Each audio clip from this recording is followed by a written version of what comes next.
I am live.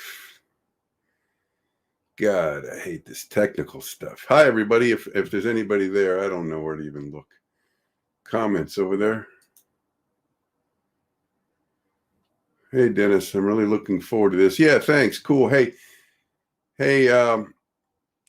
listen, it's been a while since I did, what do they call these? Live casts? Live streams? It's been a while. Sorry about the lighting. I can't get it figured out. Lucky I get any of this stuff figured out, the technological stuff. And we'll get started here. I got a couple of buddies going to join us. I don't even know where to look to see if there's anybody on here. They change everything. Yeah, okay, we got 4 people so far. And I got a couple of buddies that are going to join us here in a minute, maybe even sooner than a minute. There's a Piano Dean.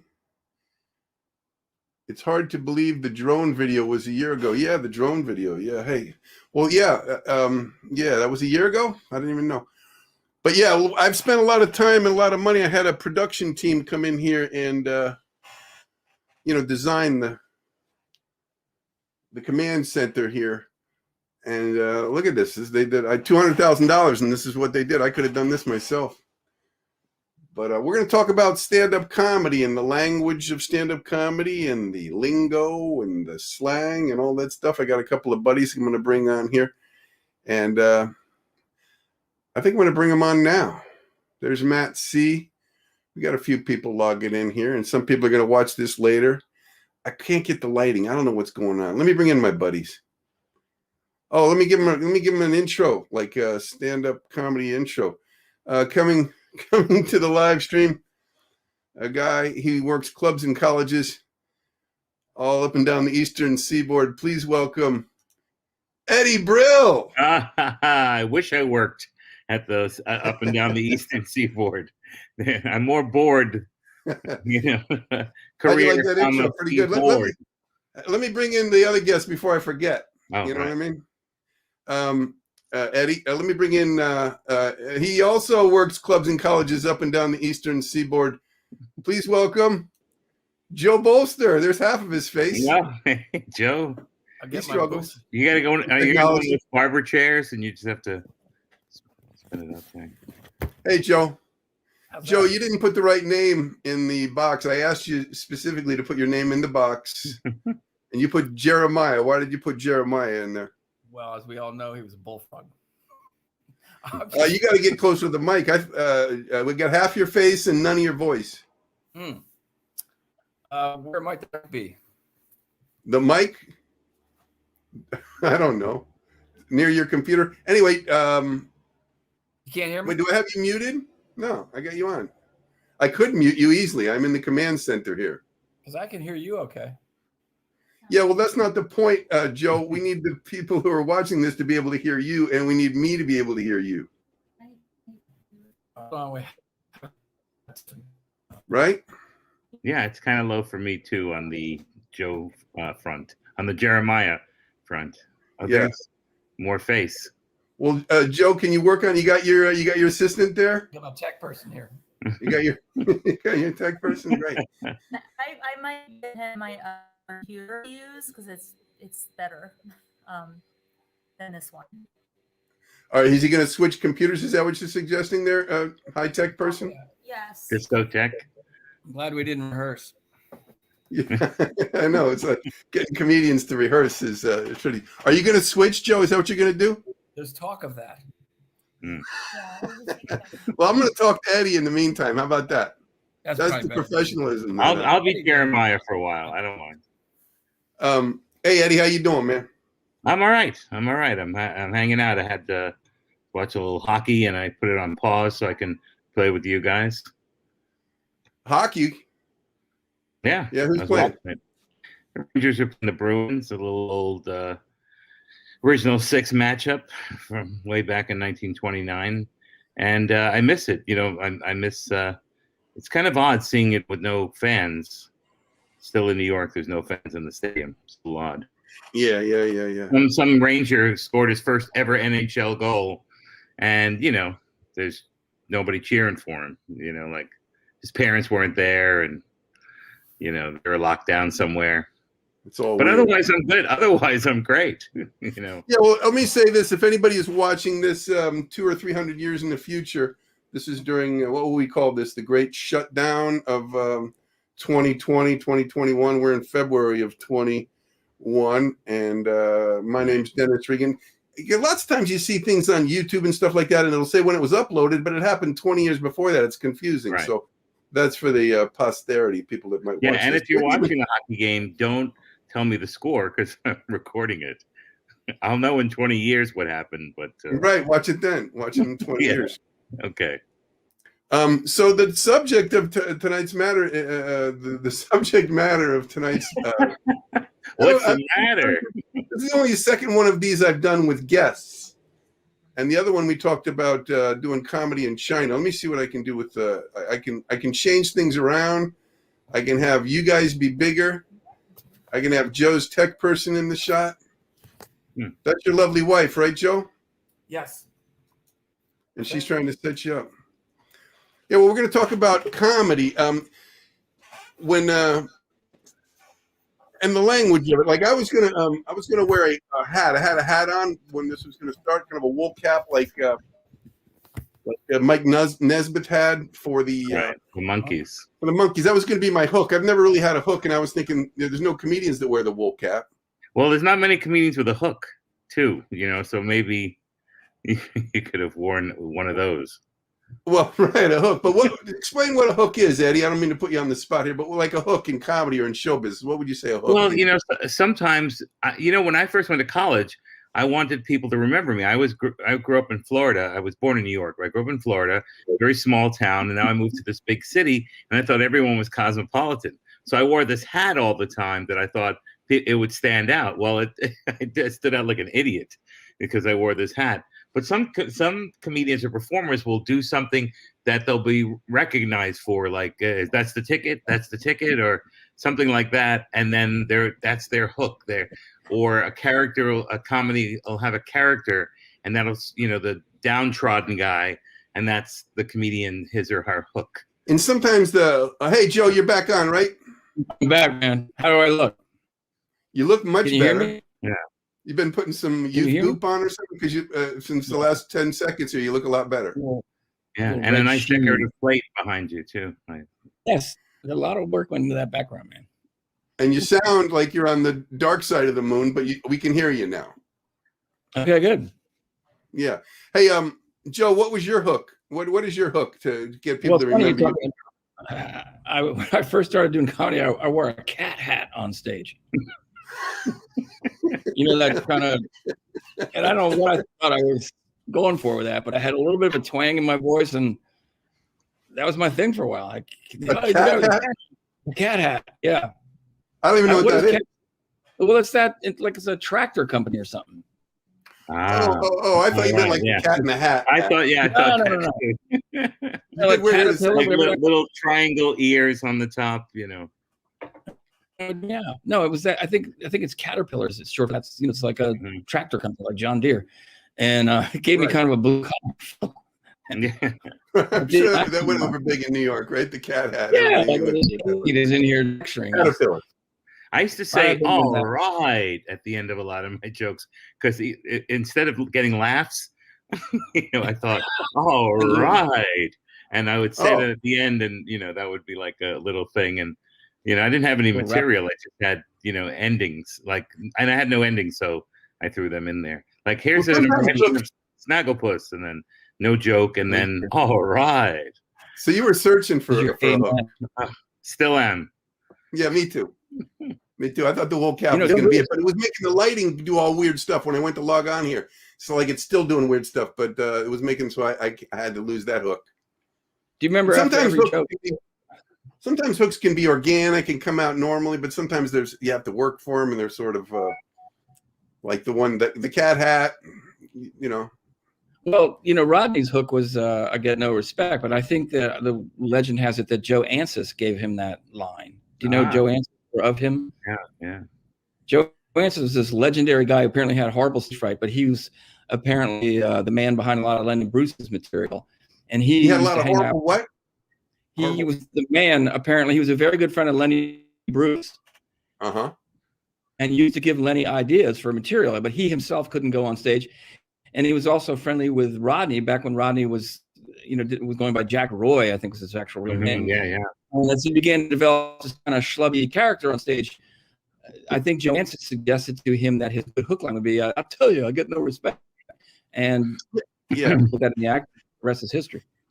And there's a guy, Jackie Vernon, who was one of the great comics of all time, and he came up with an idea because he was going to be on the Jack Parr show, and he had this thing where he was going to show slides, but there was no really slide projector or anything. He says, "Here's a slide." Yeah, he was the voice of Frosty the Snowman, and here's the slide of me and on my vacation, and then here's a slide. So the director at the time was Hal Gurney at the Jack Parr show, who eventually became the Letterman director. And he said to Vernon during the afternoon rehearsal, he said, "Why don't you pretend that you have a clicker in your hand?" And that changed the whole bit into one of the greatest, early routines ever. And that was a suggestion from somebody else. And then that became Jackie Vernon's hook for a lot of those kind of bits. Yeah. And both of those are examples of hooks that kind of grew up organically. I would think maybe right. Dangerfield did a bit about not getting any respect, and the guy heard him and goes, let's make that your line. Yeah. But let me ask you, let's start with this. We're going to talk about different things here, like the different parts of a show, parts of a joke, parts of an act, and some slang. One of the things that we've noticed throughout the years is that when you do a show and people want to come up to you after a show and they want to compliment you and they want to say, you had a good show, sometimes they're at kind of a loss. You've noticed that they're like, "I really enjoyed and they might start and go sketches or routines, and they don't know what to say through no fault of their own. But what's the proper way for someone to compliment or what to call it when they want to compliment or tell you had a lousy show? What would be the best way to say it? I remember Larry Ambrose said to me, the guy came up to him and said, "Look, we're not laughers, but we laughed." Well, I never laugh. Right. I never laugh. Yeah, I never laugh. Right. Yeah. I think the genuineness of the person coming up to you is good enough, whatever they say. Certainly it is. Certainly it is. But what I'm saying is, and sometimes when someone comes up and says, "Nice set," that sort of shows a little bit of insight. And like we took that from the music industry, like when they would have different sets. And that's what we call what we did during a show, especially if there's more than one of us in a show, we would have different sets. If you did the whole show, then that would be the show. But if people come up and say, "Oh, I liked your routines, your sketches," and you go, "Okay," any compliment is a good compliment. But because the word routine, if you think about it, doesn't really, you were kind of routine. Yeah, routine. Yeah, it seems routine. Yeah, it's like sometimes when you're doing after you've done a show and you have a friend or and you're trying to make excuses because it wasn't that great a show, right? And and they go, "I thought you did fine. I thought you did fine." And I'm thinking, not one of us got into this to do fine. You know what I mean? We want to crush. We want to kill. And that's another thing I want to talk to you about. That's what we would say when you did real well. We would say kill. I killed or he killed. Usually it was something you would talk about somebody else. You wouldn't talk about it about yourself unless it was your closest loved ones. I can't come home and you say I'd killed.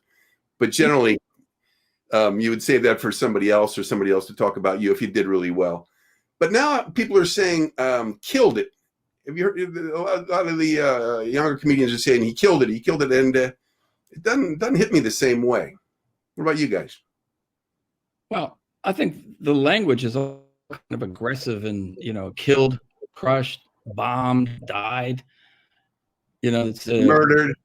Yeah, it's pretty extreme on either end. Whether it's good or bad, it doesn't sound very positive. I killed.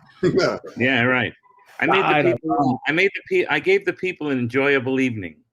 Yeah, that's years ago I did a show at an Air Force base in Pensacola, which is a Florida panhandle, and they put me up in on the base, and I was in, I guess, a room that guest soldiers would stay in, if they're visiting the base, and on the phone, it had a little sign that said all calls are being recorded. and the show hadn't gone well. And I thought if I called my manager and said, "Yeah, I bombed," Oh that no. in an Air Force base, perhaps that would be the best nomenclature. Yeah. Right. Why'd you bomb? I was Russian. Oh no. So, no, I'm doing the perp walk. We'll be right back. That reminds me, one time I did a show at a homeless shelter, right? And I did a line where I said, usually when I do a show, my goal is to blow the roof off the joint. But I thought that would be the wrong thing to try for here. A little sensitive. Yeah. But yeah, I think getting back to your comment about different how eras the audience are, people. Is there a delay? Go ahead, Joe. I was just saying, I'm not sure if we're out of sync here, but you brought up the audience coming up and talking about the show and what words they used to describe what you did. Now, I think comics pretty universally refer to everything you do on stage as bits, and as not that the audience, jokes. Yeah, jokes or routines or skits. I mean, that's the thing I think rubs comics the wrong way most of all. I liked your skits. Well, it's not really a skit that I was doing up there, right? Yeah. But they don't know. I mean, bits is kind of an inside word, for the layman. But I think that's. I don't know if you disagree, but I think when comics talk, I got a new bit.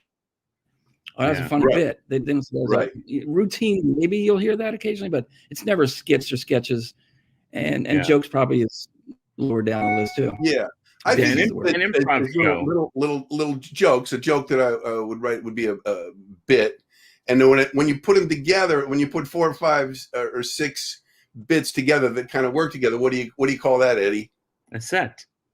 A what? A set. A set. No. Just a few jokes that work together. The set is your whole. I call it a chunk. Don't you call it a chunk? Oh yeah, that's right. I do. How long you been at this, Eddie? You don't even know the terminology yourself. I don't even know how to answer that. I've been so new at this. I once was at, I mostly did chunks, as you would say, and I had written a joke once, a one-off joke, and I really liked it personally, and I did it, and it didn't work. And I called another comedian friend and said, look, this joke's not working and I really like it and I think it fits your style. So I said it to him and he said, well, the problem is that you're doing only one line and all the rest of your stuff are chunks. So people, you need to write more material of and around this bit, which was about dreams and nightmares and stuff. And he was right, because once I wrote 6 or 7 more bits to make a chunk, that joke worked and it fit well. Yeah, well, one thing when I like to make chunks, I like to make chunks, at least 2 or 3 jokes, especially when you're going to try new jokes, because if you have another joke on the same subject and that joke just really didn't do well, the first one, then it wasn't a joke. You're still on that subject. You just keep moving. That wasn't even meant to be a joke. That's why you pay for to couch it in a few things about the same piece. By the way, I don't call bombing, like some guys go, that joke really bombed. For me, bombing is about like the set. Once in a while, the whole show really bombed. That can bomb, but a joke just misses. A joke doesn't bomb in my mind, in my head. It can depend where you are. If you're on the Tonight Show, that bombed. You talking in the middle? Yeah. If it was your first joke, yes. Yeah. I'll tell you a story very similar to that of the first joke. There was one time at Letterman, Eli Manning was going to be a guest. He was coming back from Denver for the Super Bowl, and his plane was completely not going to make it. And so they said, hey, can you put a set together? Because usually I had Brian Kiley ready to go and had a set with him, but the show was already in motion. The show was pretty much about to almost be over, and they said, can you put something together? And I had jokes that I was working on a set anyway, but I didn't have an opening joke, and you need a quick joke on your set. You need a 10-second, you need a laugh right away, because you're only going 4.5 minutes. So if you take 1.5 minutes to get your first laugh, you better be cathartic. So I had one joke that I never tried ever for people, for my pet. I just had this joke and I thought it was funny because, I'm a New Yorker, and I said, it's getting so crowded in New York. The other day I'm in Penn Station. It was like Grand Central Station in there. That's funny. All right. So I think it's a funny joke, but I've never tried it. what I forgot was the Letterman audience was 99% people from out of town and mostly people from other countries. People always said, "Oh, New York audience." No, it was very rarely a New York audience. But I'm putting a set together, and the only laugh I got on that was from the sax player Bruce, because this joke just laid there. And that was my opening joke. Now, did you know his laugh, or did you have to look over to see? No, I knew his laugh, and I knew where it was coming from behind my right shoulder. And even Letterman laughed for the wrong reason. And after the set, he came up and said, "How do you think that went?" Hey, just to clarify, you were requested to do a set on Letterman while the show was being taped? Yes. That's crazy. I know. Well, he worked on the show. He worked on the show. He did lots of sets on there. But he also... Even so, I mean, what kind of warning is that, and how prepared could somebody be? I mean, talk about pressure. That's crazy. And you know what? The rest of the jokes worked, and the rest of the bits, they were good. But it took them a while to trust me, because the first jokes just laid there. Dennis, in 4.5 minutes, every joke gets magnified out of proportion. I mean, if you were going to go on to do an hour, no one would remember. But in 4.5 minutes, every single line is huge. And if it doesn't work, you're probably more sensitive to it than you would be if you had another hour to go, because you're on national television with 3 minutes warning. Hey, get up there, Eddie. There's 5 million people watching me, not do well. Right, and no matter, and if your first joke bombs, just when you put it in that context, right? But if your first joke really misses, I'll say, your second joke is not going to do as well as it could have ever. Ever. You're going to be, you've dug a little hole for yourself, and you're going to be digging out of that hole gradually. The second joke's going to get you here. The third joke might get you here, hopefully, but you're sweating it out in the meantime, right? Right. But if you have experience like I thought I had, you can get out of it. But one time I did a show, and I was all very old people, and they were looking at me funny, and they weren't laughing at anything. About 12 minutes in, I said, "I want you guys to know that I don't think this is going well either." And that got my first laugh. And I said, you guys probably expected Marty Brill, because they're all 80 years old, and Marty was this Catskills comedian. And some guy yells out, "Yeah, we thought it was going to be Marty Brill." That's why they were wondering who I was and why I was up there, and who was I talking and telling them these stories. So I said, Marty Brill tells jokes, and I make observations and tell stories. I said, I know 2 jokes. So I told the jokes. And then a guy in the audience says, "I know a joke." And I went out in the audience and gave him the mic, and a lady said, "I got a joke." And for 45 minutes, we went around the room and told jokes. And it was one of the most fun nights I ever had, because I was able to play and not panic where I normally might have. Well, you delegated your job to the other people. Yeah. And they paid me.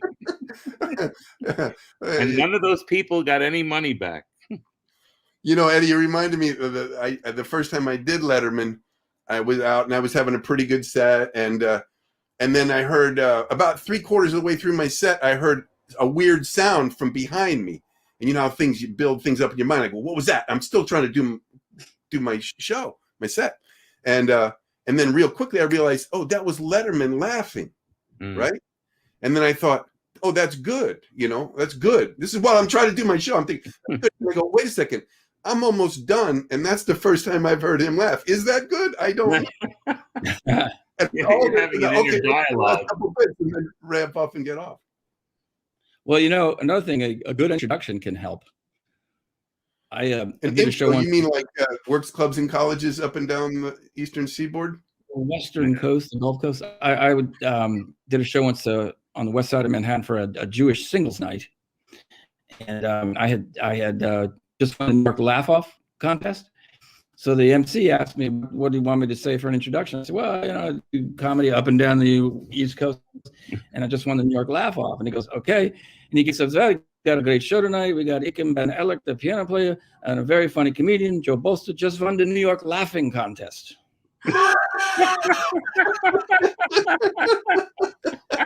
And now I'm like, all right, this is a chuckle. Let me demonstrate a guffaw, if I may. A chortle is a long, trilling sort of laugh. That's classic. Yeah. I remember one time this young woman brought me up. She was new to comedy, and I think I was headlining, and she was trying to make it seem like, okay, it's time for that. And she did this intro where she said, "Coming to the stage." Oh no, she said, "Buckle your seatbelts and get ready for the comedy of Dennis Regan." And it's like 30 people in the crowd, Yeah. and you don't need to buckle your seatbelts. Yeah, So I right. went up there and I said, "Unbuckle your seatbelts, people. It's not going to be that." Sit back and relax. Yeah. So Joe, you were talking about intros, and that's something I have a list of words and stuff. That's pretty obvious. Intro is short for introduction, and you just talked about that one. I'll tell you an interesting thing about introductions is that the best way to introduce people is say the person's name last. And you can tell when someone's not, blah, blah, blah, blah, blah, blah, Joe Bolster. And that's the best way to do it. So, but when you do these corporate gigs, Joe Bolster, in general, blah, blah, blah, blah, blah, here he is. It doesn't work as well. No. It's best to say the person's because name they're clapping. last. They start to clap while you're doing the rest of their intro. The audience. Or they don't clap at all, and by the time he gets to the end, they've forgotten your name. Right. Well, another reason I do that, Eddie, is I do that because when I was in New York and I was hosting and emceeing some clubs, I would learn that you were introducing a buddy that was getting some sort of fame or whatever, and you would do the intro right. You would remember everything you were supposed to say, and then you would go blank on his name, his or her name. And this actually happened to me. A buddy was coming. He's walking to the stage. I couldn't think of his name, so I learned that you don't start the intro until you've, like, I call it, loaded into the chamber the guy's name, and then you can start, because you can only stall an intro for so long. You can only go anywhere up and down the eastern seaboard while you're trying to think of his name. That happened to me with Brian Kiley, who was one of my closest friends, and we're at Nick's in Boston together, and I'm hosting the show, and I couldn't remember his name, and I gave him the longest intro in the history of intros, trying to remember his name, and finally I go, "What's your name?" And he looked at me like, "What?" I go, "I can't remember your name." Yeah. Well, years ago, I did a show where I was opening for Charlie Daniels in Florida, and the show was delayed for about 45 minutes because of a rainstorm, and they were assuming that the audience would, was going to get delayed, so they keep the show, delayed for 45 minutes, and the crowd just getting more and more restless, and you can hear the clink of beer bottles in the audience, and so finally after 45 minutes, they decided they're going to do the show, and the guy's out, and it's a classic, local DJ. And he goes, "Hey, y'all ready for Charlie?" And he says, "Whoa, Charlie!" And then he goes, "Well, first." Oh, it was like a truck hitting a brick wall. First, we got a comedian from New York. Well, that was the death blow right there. Oh yeah. I walked. I got that with Ray Charles. I opened for Ray Charles, and it was rain. It was pouring down rain, and they made a mistake in the Village Voice and put the show an hour earlier. So people were out in the rain for an hour getting soaked. And the guy went, "Are you?" And I had to do 45 minutes before Ray. And they go, "Ladies and gentlemen, you ready for Ray Charles?" And they went nuts. And he goes, "But first," and they said a comedian. And he went, "Boo, can you curse on this show here?" Sure, go ahead. Yeah, "Fuck you, get off the stage, fuck you." And I'm like, "Look, I'm pretty good. They wouldn't hire me. Fuck you, get off the stage." I went, "Look, Ray's going on at 9. It's 8 o'clock right now. If I get off now, there's nothing until 9 o'clock. Wait till 8:40. I'm on till 8:45. Get off the stage, you fucking idiot." We want Ray. We want Ray. And Ray came out and yelled at the audience. That's nice. Yeah. And he yelled at the audience for doing that. And he defended you. He was a very good guy. And he actually, and when I did well in the other show, he was like, "I knew you were funny," that kind of thing. But it was really nice of him. One of the things, Dennis, that the average audience person might not know, and I think you guys would agree with me, there's nothing funnier to a comedian than hearing another comedian tell his worst show stories. Yeah. Right. The only thing that's funnier than that is to actually be in the back of the room while they're having their yeah, that's true too. If you're there, it's hilarious. But secondhand, renditions of it are always funny to hear. Where what happened, because we've all been there. We can relate. Speaking of intros and terminology, you know how in comedy clubs generally they would call, I always called it the middle act, right? And we have the opener would either be the MC or the host, any of those things, and then there was the middle act, which is what I called it, and then the headliner. And sometimes, most of the times, clubs called it the feature act, right? And comedians got used to that, and they kind of knew that's what it was, and it became. But the audiences, when you go to the movie theater, the feature's the big movie. You know what I mean? So sometimes they would bring you up as the feature act, and the audience was sitting there going, "Wait a second, I paid to see so and so." And it's actually happening one time. It was a big star that was there.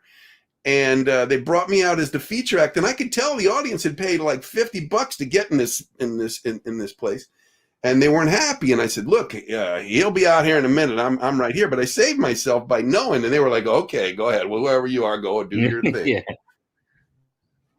Hey, we'll get some comments here. I'm not used to all this reading comments and listening to you guys, and I love listening and talking. I miss hanging with you guys.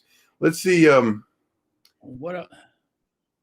Hey, in Boston in the beginning, the headliner was the host, and the headliner would do 20 minutes up front, and then bring on the 3 acts that were on the show, and then they'd close with 25, because the headliner, the MC, is the most important job. So you get Steve Sweeney and Don Gavin and these guys, opening the show and just being amazing. It was a much better way to do a show. A lot of clubs make the mistake of putting the least experienced comic first. Yeah, it's become like the cookie cutter mistake that they make all over the place. Well, it's by economics. They get a local person that's new to comedy. We all went through that where but audiences came to expect the hosts to not be very good or strong as what was coming, and then they wouldn't give them credit for being funny, and you could go up and you could be the funniest guy in the world, and they were like, "No, we're waiting for the next guy and the guy after that." And if you MC'd, the audience would come up to you and go, "You're funny. You should do comedy." Yeah. They didn't feel like you were there yet, even though you were. Or they didn't think you were just a guy who came in and just like told them what kind of pizza they can order, and and threw a joke in there. That's the way they thought of it, because that's who used to be the MCs, the cook in the kitchen, or the busboy. Yeah. They might ask you, well, what do you do for a living? Skits. This isn't your full-time job. What else you got going? Never happened, of course. So Dennis, you get some comments? I got some comments here. Now, when I go over, I can't tell if that's the end of the guy ran out of room. If it's Piano Dean's there. He said, "That darn Dennis." That's my web series on YouTube. He said, I opened for John Panette and asked how he wanted me to intro him, and he looked at me and said, "Formerly of the Bolster Ballet." I guess it says ballet. Yeah, that's funny. I'm guessing what that's what that says. That's a joke when you see him. Yeah. Yes, it's a visual. Yeah. It's a visual. John was a big guy. So he gets his first laugh without having to do anything. Right. That's this is another thing too. Somebody, Isaac Giron, right? Important MC mentions every single credit that you have. Yeah.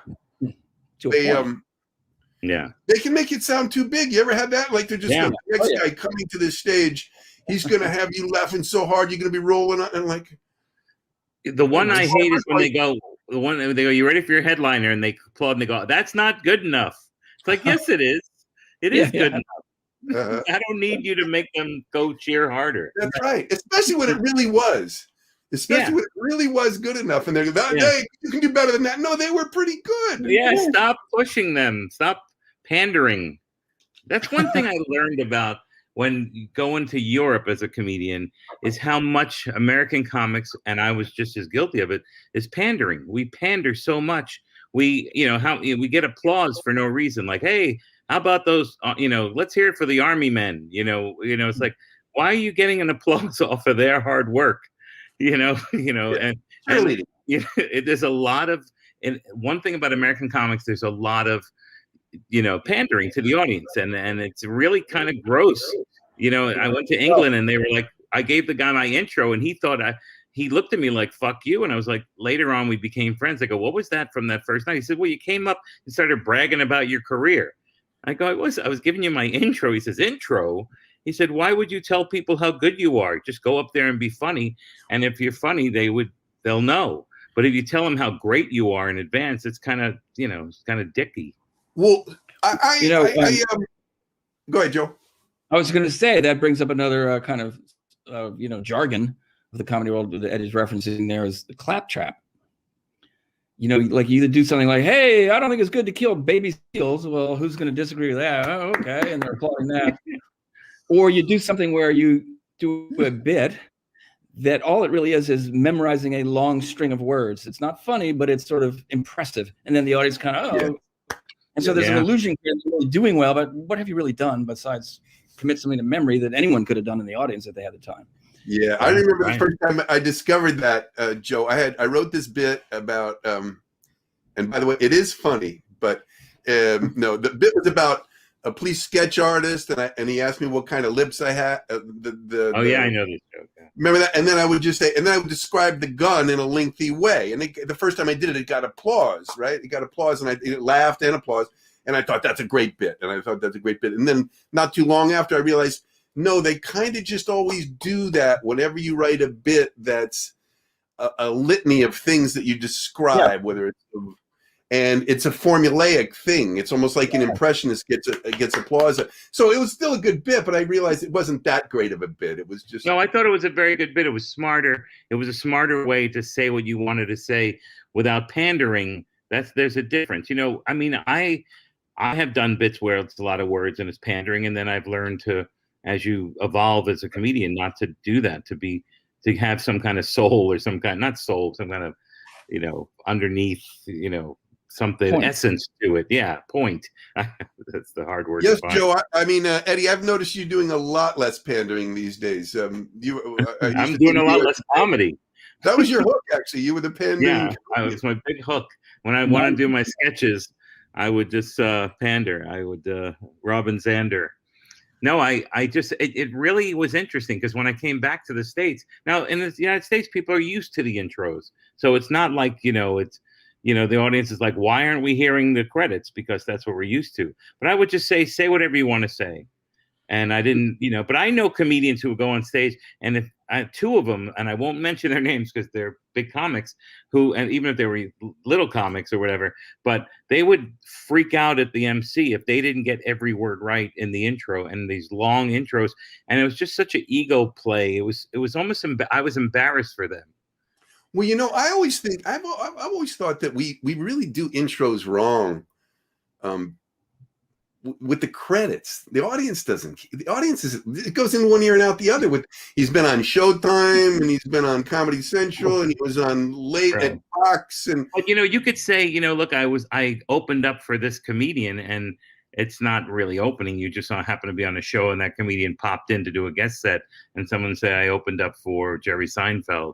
I remember one guy said, you might have seen him. He was working at the Apollo Theater, who was, same stage as Bill Cosby and this comic and this comic. And I went up after and I told the MC to say, Eddie Brill threw out the first pitch at the Montreal Expo Stadium, the same mound that Pedro Martinez and John Wetland. Yeah, I remember my second night doing comedy at an open mic night. This guy got brought up and said he opened for Bob Hope, and I went, "Whoa!" I was new enough to be impressed, And I went, "Bob Hope." Bob Hope was still alive at the time, and I he was on a show where Bob Hope, came by and said hello, and he was using that as an intro. But can I tell you? One time I was doing a corporate event for these cops out in West Covina, the police department. And the room was weird. And this big sheriff gets up there with the sheriff mustache and everything. He starts reading the wires got crossed. He was reading my bio, not my intro. Some agent had sent me my bio. And he starts reading and he's going, our guest tonight, he was born in Miami. And I'm like, oh man, we can't sit through this. But I also can't make the sergeant look bad, right? So I go up there and I go up there and go, Sarge, just say he's from LA or whatever I said, And he goes, really? Don't read. I go, don't read that. You're gonna bury me, and you're gonna bury us all. And he just said that, but I was able to get out of it. But reading my bio, born in Miami, we grew up. Holy man! I know. One time I was at the Caroline's Comedy Hour taping, and I was helping Rich Jenny write for the show. So we were spending a lot of time together, and he was the host. So I was doing one of the episodes. So I figured just to make him laugh with my intro, I said, you might have seen our next comedian on F Troop, which of course I'm too young to have been on F Troop. And put your hands together and keep them there for a show, right? So I did that just to make him laugh. And you figure he went over all the intros before, but he didn't. He was doing them. So the intro actually went, ladies and gentlemen, our next comedian has been on F Troop. And put your hands together and keep them there. They had to reshoot the opening. Really? Yeah. I gave Rich Jenny a pretty good opening, I think, a pretty good intro. I was the first comedian to go on. They would put 5 on, right? And I said, how about this? I said, as usual, we've saved the best for last. This first guy. And then he introduced it. And he did. That's great. Dennis, a couple years ago, I was doing a corporate gig with your brother somewhere. I don't know where it was. And you know how those things work. The intro is usually given by like the president of the company or somebody who's just done a 30-minute, laser point demonstration about their sales for the year. Giving out 40 trophies. Yeah. Of course, in September, you'll notice we peaked at mid-month right after Labor Day with our sales of bratwurst. Coming to this stage now. But anyway, so I think Andy Levitt was with us, and he told us that he had given the intros to whoever was doing the introduction. And so showtime came, and they darkened the place, and the guy steps the mic, and he starts reading this introduction. He says, this guy's done numerous Lettermans, and he had a couple Showtime specials, and I realized that he's reading Brian's intro.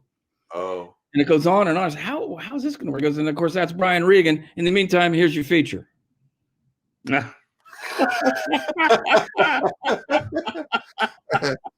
that was okay. Just no name. No. And he walked all right. No name, not even your name. No, right. No, that's horrible. And walked off the stage. Yeah. I remember one time. Introduced myself. I did this little club outside of Washington in Virginia, and this guy was introducing me, and he was trying to get the club going. He was talking about promoting open mic night, which was going to be Thursday night. And he tells the audience, if you ever thought about coming out and doing comedy, you can come out and you get to do 5 minutes. And he says, 5 minutes doesn't seem like a long time, but if you're bombing, 5 minutes seems like a very long time. Very long time. Okay, coming to the stage. How many times have you guys followed horrible, tragic videos? Like I did St. Jude's. I used to work for them. Yeah. And they'd show like a 13-minute film where everyone's bawling. And, one time I was in my first ever road gig in Phoenix. It was for this men's group. And they said, ladies and gentlemen, before we bring up the comedian, I just want to know our vice president, Larry, died of AIDS. We just found out an hour ago. And to make us laugh and to make us forget our problems, ladies and gentlemen. And I went on stage and people were bawling in the audience, crying because this guy was their guy. Yeah. I remember years and years ago doing a nooner, and the MC said, just before I bring out a headline, I just want to let you know President Kennedy has just been shot. Please welcome Joe Bolster. Did he interrupt you 20 minutes later and say that he has passed on? Go ahead. That's great. You just reminded me, Richard Jenny, I think he told me he was brought out at a corporate event, a corporate gig one time, and they said, hey, people, you remember how last year we had that big picnic and everything? Well, this year we took the money and we got a comedian. The picnic was fun, I'm sure. Yeah. You better be funny and delicious. All right. Well, we've talked about corporate events. We haven't described what that is to anybody who's curious. But Joe, could you describe what a corporate event is? Well, it's usually a company is doing some kind of event. Oftentimes, it's on the road, not near where their maybe corporate headquarters are, in places like Miami and Las Vegas and Phoenix. sometimes in Hawaii, kind of fair weather places where it's kind of a treat for the company members to come down there and be feted for a couple of days. And sometimes they're honoring their top salesmen. And oftentimes they're multiple day events, and they'll have entertainers each night. And frequently they bring in comedians, and the audiences really run the gamut in terms of reaction. You can have at one extreme just people sitting staring at you, looking at their watch because they want to go to the bar, the next function, or they want to gamble. Or on the other end, they can be great. They can be in a good mood. It might be the last night. They've had a great time. They're a little liquored up. And there's really no middle ground with corporate gigs. I just think they're the worst or the best. And I've had both. Yeah. Go ahead, Dennis. Eddie, could you? I gave Joe corporate events. Could you describe a one-nighter, please? What is a one-nighter? It's just a gig. Like I remember, they said, okay, you're going to Binghamton, New York. It's a 3.5 hour drive, and you're doing like a 20-minute set, and you're getting $8, and then and there's no hotel. It's just one night, and you have to fend for yourself. So if you have the energy, you can drive all the way back home, or you can lose money and buy a hotel room in the area, or meet somebody who works there and say, "Can I sleep on your couch?" But most one-nighters are sometimes they're good, sometimes they're bad. But there's a lot of them. Sometimes because one-nighters are not always fiscally wonderful, they'll put 2 or 3 of them together, so you get a chunk. Put a string of one-nighters together. Yeah, so you get like a 3-nighter. I did, the and first ever road gig I ever did was with Wayne Cotter and Sue Jeremy, and we did this thing. Binghamton, New York was the first night, and then Cathedral Farms in Oneonta was the second. We had a blast. It was my first road gig, and it was good people, and we laughed our asses off and got up late and had breakfast at 1, did our shows, so it goes either way. Yeah. You guys know Bill Masters and Ron Zimmerman? I know Bill Masters. Bill Masters, yeah. Ron Zimmerman was a kind of a New York comic and went to LA, became a writer or something. They have a great story about going to do a one-nighter in New Haven, and it's a classic, Tuesday night, there's 9 people in the audience, and Bill's the MC, and he goes on stage, he's just doing working as hard as he can to warm up the crowd, a lot of where you're from, and after a while with 9 people, you've exhausted that.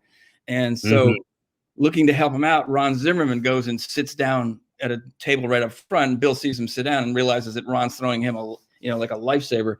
And so Bill goes, "Oh, sir, you just coming in the show. How you doing? All right. Where you from?" He said, "I'm here from New Haven." "Ah, nice. What do you do for a living?" And Ron says, "I am a male beauty contestant." And Bill goes, "Wow, that's interesting. Do you have a special talent?" He goes, "Yeah, I sing." And Bill goes, "What song do you sing?" Without missing a beat, with just in a nanosecond, Ron goes, "Last Train to Clarksville." So random, Oh, it's great. So they were having fun, between the two of them. The show was a bomb, but they got a kick out of it. Just last train. Inside, a lot of one-nighters are I'm sorry, but I got to do this with the light. I'm having. I don't usually glow this much. Mm-hmm. Yeah, there's a little bit of a glow thing going here. Man. I'm very red. Now, some night one-nighters, most I'm going to use the term hell gig. Yeah. And most hell gigs were one-nighters that would be reoccurring. They'd have it every Tuesday night, and not all one-nighters were hell gigs, but most hell gigs were one-nighters. Yeah. Right. And there would be a gig in a bar generally, which was rowdy. It was Wednesday night. It was the usual crowd there that didn't care that you were there on Wednesday night because they were there every night. And the owner of the place would usually get, not usually, but sometimes be drunk and heckle you himself, Yeah, I wrote a story recently about this one-nighter, the worst gig I ever did in the one-nighter. And the guys who booked it, Bill Downs and Paul Barkley from Boston, wrote to me and said, yeah, it was the worst gig. We gave every comedian that at the beginning when we first booked them to see what they were made of. And we knew it was shitty and it was just a horrible thing. I go, yeah, it was really brutally horrific. It was the Charlie Horse, perfectly named, just south of Plymouth, Massachusetts. And it was just the worst gig you can go to. You know, just quickly, I take a date. A girl that I've wanted a date for a very long time finally said yes, and she's very demure, and you know, so she's never been to a comedy show. And we get up there, and it's a biker bar, and it's just a big biker bar. And you get in the front door, and it's like the end of Blazing Saddles, where guys are beating the shit out of each other and hitting their heads over with pool sticks and chains, and it's just a mauling. And she's freaking out, and I go to the guy at the door. He says, "Where do you do comedy?" He goes, "Through that door." So we walk through this door, and it was all the beaten and battered women of the men who were in the other room. It was only women, and they were bruised, and it wasn't funny. They had black eyes, arms in a sling. There was one lady with a baby in a stroller, drinking a Budweiser with one hand, rocking the stroller with the other, and they just were waiting to go home and have a horrible rest of their night. And this was their, you know, they didn't pay attention. So I'm doing the thing, and I'm doing and no one's looking, no one's paying attention. The girl that I'm with is scared. Nobody's laughing. She's thinking this is the worst night of her life. It probably was. And the only person who was looking at the stage was the woman with the Budweiser and the baby stroller. And I said, "Well, at least you're paying attention." And she goes, "Fuck you." And she throws the bottle at me. I duck, and the glass breaks into a million pieces, and there's shards of glass in my hair and down my back and down my sport jacket. And it's just horrible. And then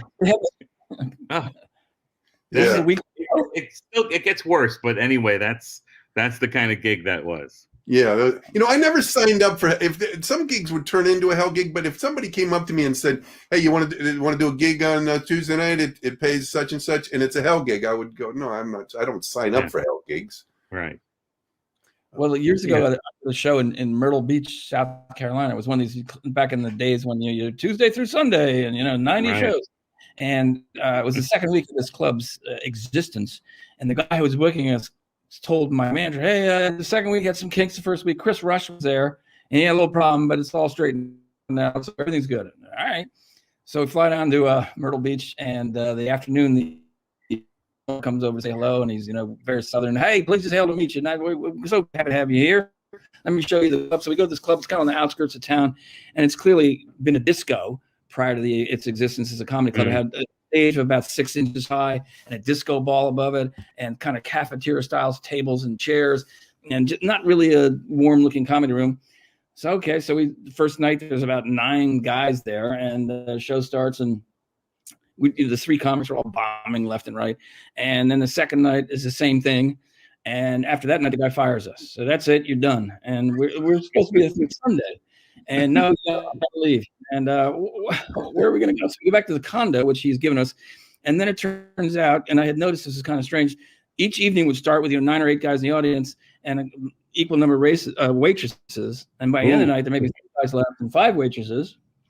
Turns out what had gotten Chris Rush upset was the condo was used for these young ladies who were prostitutes, and they were taking the customers back to our condo and having relations with them while we're back at the club having on stage. "Hey, you're going to 7-Eleven?" Back on our.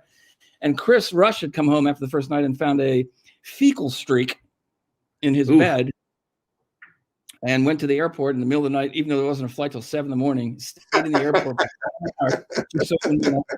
anymore. Go back to New York. And his manager positioned this as a problem that had been straightened out.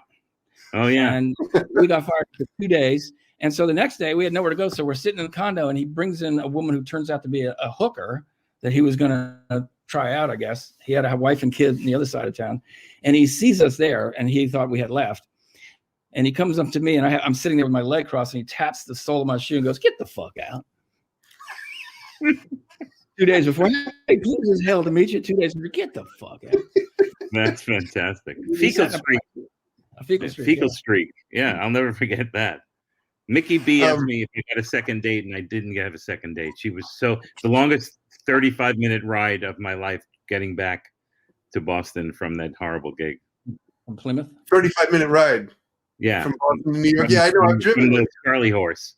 I've driven with you from Boston to New York, and you I know do it you in about 35 minutes. Yeah, I know. You said, "Slow down, for God's sake." Is that the club Jay Leno I'll never forget that. Act, Eddie? Did Jay Leno used to talk about that club in his act? Which one? It's- The Charlie horse? Oh no, he called it Vinny's on the Turnpike. Was where he used to work. Oh right, no, I didn't know that one. There was a net in front of the stage to catch the beer bottles. God. I don't know if it really existed, but Yeah. Vinny's on the Turnpike. It's a funny name. Yeah, that's just right there is great. Fecal Streak, though, that's the name of the new club. Or if you have a punk band. Yeah. Ladies and gentlemen, Fecal Streak. Hey, I told you guys you could say bad words on here if you wanted, but I'm going to have to ban fecal streak from here on out. Okay. Well, that's all. It's proper English. I could have said worse. Yeah. You're right. It is. It's not even a bad word, is it? No. But you string them together. It's metaphor. String them together. I've been a doctor who said, "Well, you're having some problems apparently with your fecal streak." All right, I want to ask you guys. I want to ask you about a term here, and see if you have any thoughts on this. A hack. How would you define what a hack is in comedy? Anybody want to take A taxi. No, they used to call taxi drivers hacks, but Yeah. in comedy we have the term gets used a lot, whether it's about a bit or about a comedian, Well, right? I think one way to describe it is that there's no hack subjects, but there can be hack treatments. Like every one of the hack bits of the 80s was the chicken McNugget. Where in the chicken is a McNugget? Well, that was kind of a hack take on the McNugget. But you could talk about McNugget. You had a different way of coming at it, and still, that was the subject was okay to talk about. But if you were just another guy saying where on the chicken is a McNugget, that's kind of a hack approach. But if you had some different way of looking at a McNugget, then that's kind of original and a funny take. Yeah. So it's really the treatment of the topic is what you have. And I remember thinking there was time. Say when I was middling or featuring, whatever you want to call it, middle act, and I'd see a headliner that would do 45 minutes to close the show after me, and I'd never seen the comedian before, but I'd watch the whole show and not see one thing that I had never seen before. And it wasn't because it was stolen; it was just fairly easy generic stuff that didn't take a lot of thought. Yeah. Right. Yeah. Yeah, there's a comedian, Fran Salamito, very funny comedian, originally from San Francisco and Boston area, big producer in LA now, and just a good guy. And we used to travel a lot together, and he decided to create a character called Gene Eric. And what he did was he did every hack bit, every tired premise bit that you've heard, the McNugget and all that kind of stuff, and did it. And as a joke, he did it on stage, and the crowd went nuts for him because they didn't know it was hack. It was good. So it sort of backfired on him because he did every joke, and they all laughed because these are, it's easy, there are formulaic ways to make a movie or make a script or a screenplay or a comedy bit, and like Patch Adams, for instance, people mostly consider as a movie that is formulaic and gets people to cry in the right places and, hits all of the typical buttons. And then there's a film like Cinema Paradiso, which is just a brilliant film that has a heart and a soul and an essence to it that, say, Patch Adams doesn't, even though the story of Patch Adams is compelling. And I think that's where what you do, and you could choose as a comedian to be the comedian who does the hack premises. And it's not rewarding for, if a comedian enjoys going on stage and they don't have the wherewithal to be an original comic, they're still having the time of their lives. And in a weird way, as I've gotten older and evolved in a bit, I'm like, let them have that. I don't want it. I don't want it for me, but I'm okay with other people. Well, Eddie, you really don't have the power to take it away from them anyway. Yeah, that's true. But in my own heart and soul, in my deep down inside, I would stew and getting. I work with headliners who are Daryl Hammond and I worked at Catch a Rising Star in Vegas, and a very famous comedian was opening for a musical act at the MGM Grand, and we counted 35 bits that other comics did in this 40-minute set. So this comedian was just taking other people's material and was wildly successful at it, and we were very angry. But what can we do? We, just went back over to the club and worked to the 18 people that were waiting for us. While this guy was working a packed 1,000-seater every night for big money. I'll give people an example. If you see hacky things in regular life, like I just noticed when downstairs I was watching the news, and they did this thing about real estate, and they said, you know, buying the home, the American dream turned into the American nightmare. And I'm like, that is, they thought it was clever when they thought of it, and it might be, but I've heard it a billion times. It's been said a billion times. So that's kind of an example of hackiness. That's clever, you know, but it's not, it takes 2 seconds to think of it, you know? It is what it is. It is what it is. That's kind of hacky, right? It is. At the end Yeah. of the day, Yeah. at the end of the day, it is what it is. Yeah. Yeah, I End think of the day. there's you know, kind of phrases like that that become played out, if you will. And Yeah, unless it's somebody's hook. right. Hey, you working hard or hardly working? There you go. Yeah. How's the weather up there, tall man? Yeah, Right. exactly. I'm 5'10". Yeah. Hey, Dennis, you know, back to nomenclature. Yes. A couple other things your vast audience might be interested in are things like segue, callbacks. correct. So on. Why don't you, since you brought it up, Joe, why don't you tell us what a segue is? Well, segue is a transition from, you know, bit to bit, if you will. And, you know, I think that's something that comics actually think a lot about. And, you know, that the bit that you finish and the bit that you then start should have some kind of connection. You'd always feel like you got to somehow link them, so it doesn't seem like you're kind of creating a smooth feel on stage. But I came to the realization at one point that if you get a big enough laugh, you can then go on to anything else, and you can abruptly switch subjects if you want. If you leave the audience kind of with a big laugh, then you go, yeah, another thing I was thinking about, you know, it's something to me, you know, something happened today that was kind of fun. Yeah. Rather than throwing out what we would call a tortured segue. Yes. Yeah. Right? Yeah. Which here's an example. I'm just like, speaking of hamburgers, my father used to work at a hamburger place, and he was married to a woman who was a nurse, and I was at her, you know, and he was like, oh boy, that wasn't smooth at all. That didn't help anything. Right. The nurse used to work in the fecal streak department, so after eating a couple of those burgers, I'd leave a couple of streaks.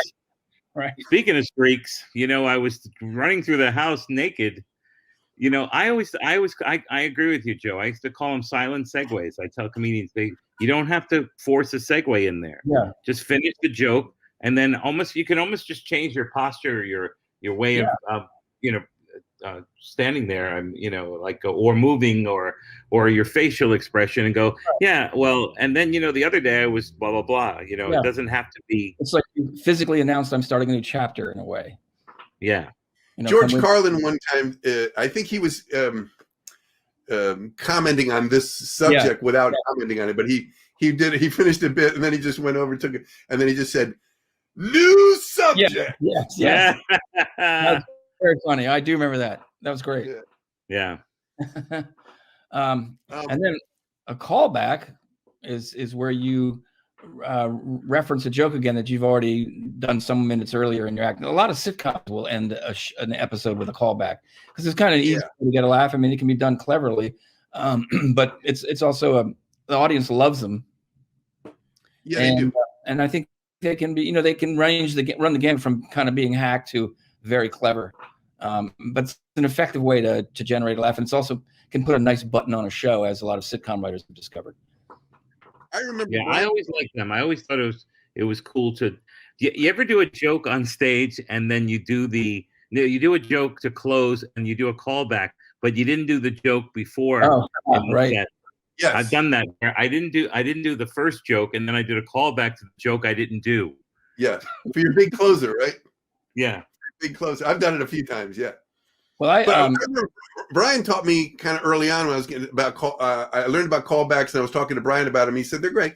You can use callbacks, but some guys rely on them you don't want to rely on them too much because you get thrown off your game. Some guys have the same kind of callbacks 5 times in their act, and if somebody throws you off your game with a heckle or something like that, and you're out of place, it can really kind of screw you up. Mm-hmm. Well, you know, it's also something that hecklers don't realize how much they're hurting you. Like if they can be hurting you, they think they're just throwing out a bit and throwing, but they might be destroying the thing that's setting up 4 callbacks later. You know what I mean? Right. They have no idea. I used to have a bit where I do a bunch of animal things, and then I would as people would yell out the other animal things in the middle of it and ruin the rhythm of the joke. So I would go really quickly through them, and it just didn't do the joke well because I wasn't taking my time with it. You know, it's a double-edged sword. Well, I'm seeing some names of some friends here. George Solano, Eric. Jorge.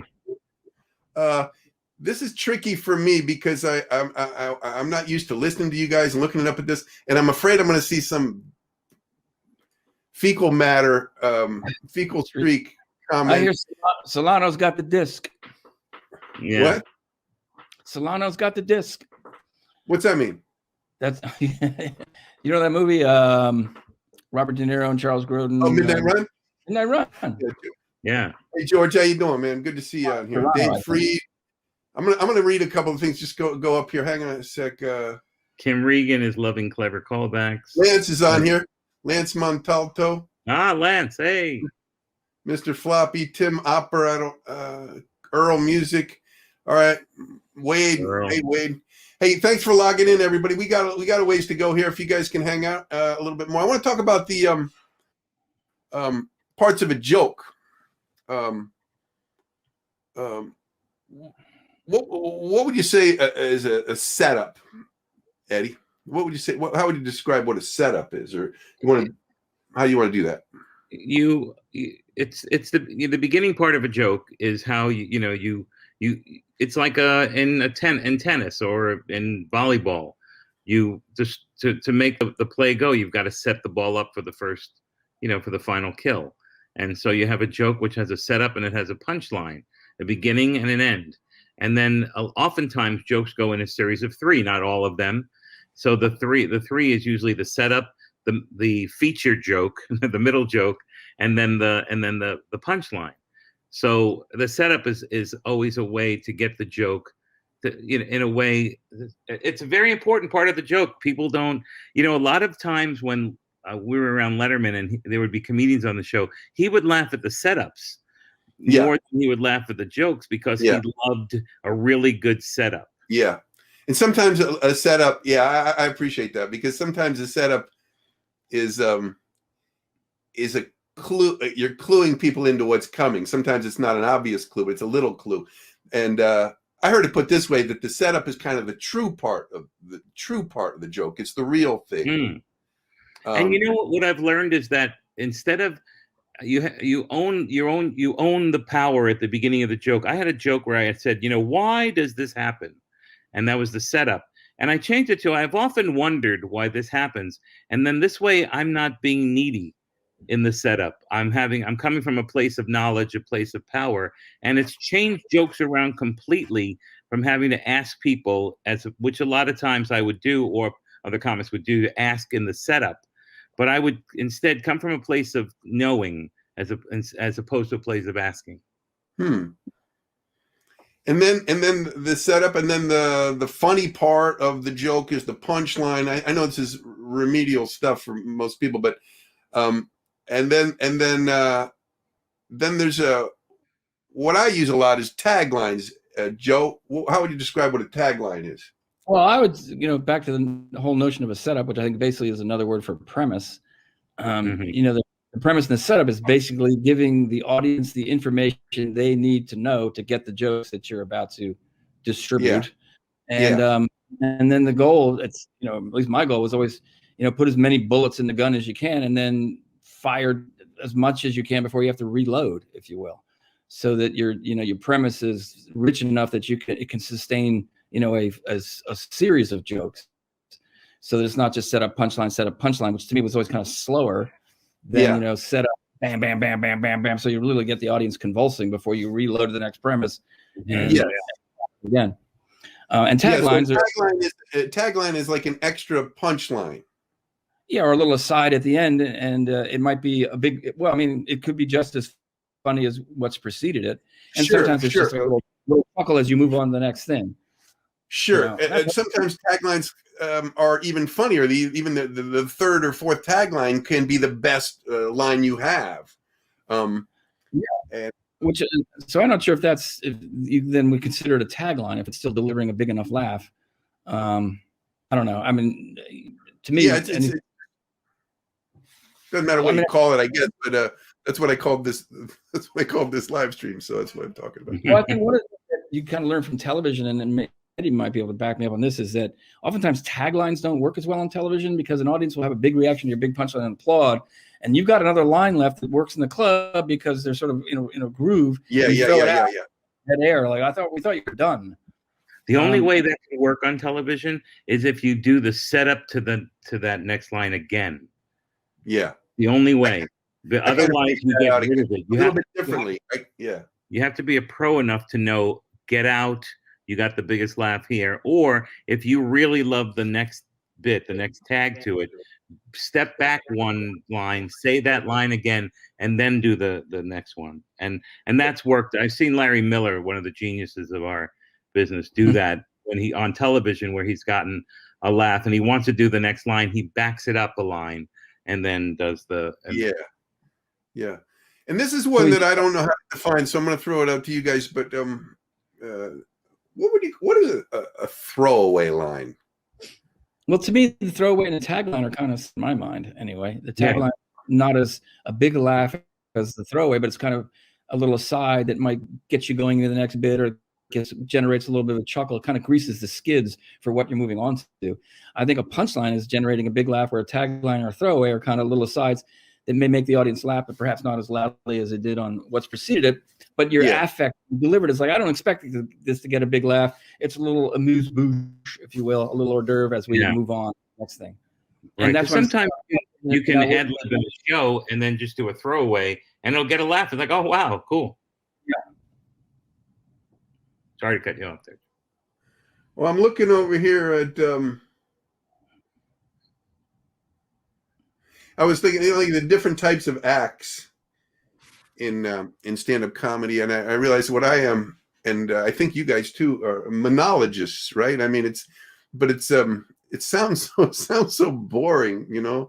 What kind of an actor are you? I'm a monologist. I'm an observational monologist. It sounds. I guess it's close to monotone, which implies kind of boring.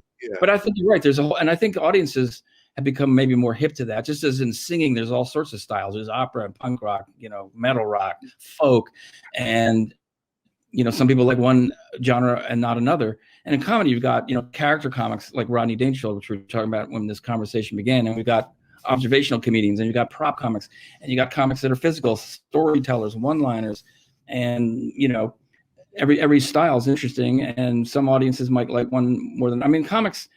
I think a lot of comics aren't particularly fond of prop comics because they think it's cheap. That you're getting away, you're getting big laughs because it's easier to show the joke.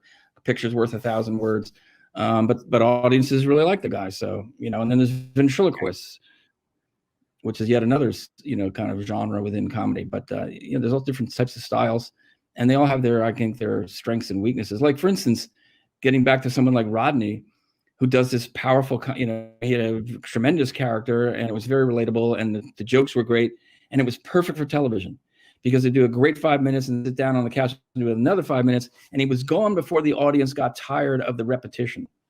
And if you ever saw him live, every 10 minutes he would kind of have to stop and talk to the audience because everything is the same in the end. Here's the premise, and he's a schmuck in the end. And after a while, the jokes become somewhat predictable, not in terms of I know exactly what he's going to say, but I know, in the end, he's again. So he would kind of have to let the audience forget about it every 10 minutes or so and talk to them a little bit and then come back to it when they weren't, they'd kind of be exhausted or becoming predictable. And so he would have to kind of take his time on stage in an hour-long set, whereas on TV it was extremely powerful. It never got tiresome. He was gone. And I don't think that are famous that I could watch for 5 or 10 minutes, but I can't listen to that same rhythm for 45 minutes. It's like, okay, I could write the joke with them. Don Rickles was the same way. I saw him in Lake Tahoe once, and he had to every 10 minutes or so just stop and talk because everything was, here's the Jewish guy, here's the Italian guy, here's the Polish guy. And it was the same formula on everything. And after a while, it was so predictable that he'd have to kind of stop and he'd talk to the band leader, he'd talk to somebody in the front row, and they would kind of forget what was going on. They'd go back to it, and it would they were rejuvenated. But it wasn't something you could do straight through for an hour. All right. At least when I saw him, but he had some funny jokes. I remember one time he was doing this very funny physical bit and getting nothing from the audience. and he winds up flat on his back on the stage. And as he gets up, he kind of acknowledges they haven't allowed. He goes, "Bust my ass for a lousy $100,000."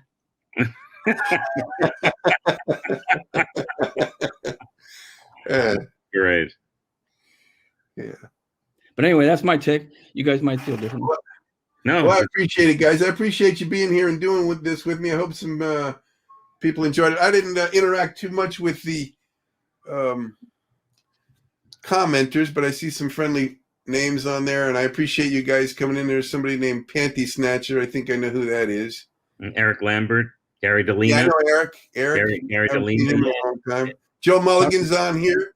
Oh, nice. Talk about Fecal Street. But most of these comments, most of these are comedians. They know all the stuff we're talking about. So we just wasted an hour.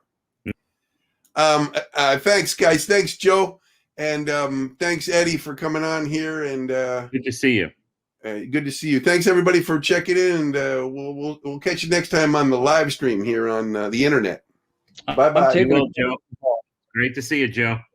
Good seeing you too, Eddie. I got to run. I'm taping across the hall.